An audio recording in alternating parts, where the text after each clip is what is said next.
Hello बच्चों, so let's read this question. Question कह रहा है the mass of oxalic acid crystals required to prepare 50 ml of 0.2 normal solution, यानी oxalic acid का 0.2 normal का solution बनाना है जिसकी वॉल्यूम हो 50 ml। उसके लिए हमें कितना मास ऑफ ऑक्सैलिक एसिड जो है डालना पड़ेगा। तो की कंसेप्ट जो इस क्वेश्चन में लग रहा है वो है नॉर्मैलिटी, यानी नॉर्मैलिटी कैसे निकालते हैं वो हमें पता होना चाहिए एंड एन फैक्टर के बारे में भी हमें पता होना चाहिए क्या होता है और किस तरीके से जो है निकाला जाता है। तो अगर हम देखें सबसे पहले कि एन फैक्टर क्या होता है, पहली चीज़ हम देखते हैं एन फैक्टर। एन फैक्टर को बोला जाता है वैलेंसी फैक्टर भी। तो एन फैक्टर कैसे निकाला जाता है? It is equals to the number of electrons gain और लॉस्ट, यानी कितने इलेक्ट्रॉन्स गेन हुए या कितने इलेक्ट्रॉन्स लॉस्ट हुए। अब ये जो इलेक्ट्रॉन्स की बातें आती हैं गेन या लॉस्ट की, यानी ऑक्सीडेशन या फिर रिडक्शन होना, ये सब चीज़ें जो है रिडॉक्स रिएक्शंस में काम आती हैं। लेकिन अगर जनरली हमसे कुछ पूछा जाए कि किसी एसिड का एन फैक्टर क्या है, तो किसी एसिड का एन फैक्टर निकालने के लिए वो होता है कि एक मोल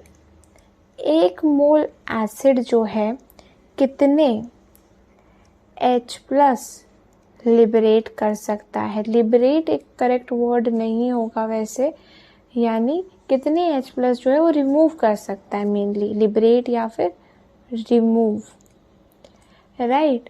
और सिमिलरली अगर किसी बेस के लिए पूछ लिया कि कितना एन फैक्टर है, तो एक मोल बेस कितने OH- रिमूव कर सकता है, उसे बोला जाएगा उसका एन फैक्टर। यानी एसिड के लिए उसका एन फैक्टर होता है उस एसिड की बेसिसिटी, और बेस के लिए उसका एन फैक्टर होता है उस बेस की एसिडिटी, यानी कितने बेस को वो न्यूट्रलाइज कर सकता है और बेस कितने एसिड को न्यूट्रलाइज कर सकता है। बेसिकली ये है एन फैक्टर के बारे में। अगर सेकंड हम देखें नॉर्मैलिटी क्या होती है, नॉर्मैलिटी निकालने के लिए हम यूज़ करते हैं मोलारिटी का ही। नॉर्मैलिटी होती है हमारी मोलारिटी इनटू एन फैक्टर। अब अगर हम देखें मोलारिटी क्या होता है, molarity is moles upon volume of solution in litres, और ये आ गया आपका एन फैक्टर। हम क्या कर सकते हैं, इसे रीअरेंज करते हैं थोड़ा सा, हमें पता चलेगा कि नॉर्मैलिटी इज मोल्स क्या होते हैं, given mass by molar mass, और यहाँ आ गया वॉल्यूम इन लीटर्स, और ऊपर जो एन फैक्टर था मल्टीप्लाई, उसको यहाँ कुछ इस तरीके से हम लिख सकते हैं। तो हम क्या देखेंगे कि normality is given mass by equivalent mass into volume in litres, जहाँ पे इक्विवेलेंट मास होता है molecular mass by N factor.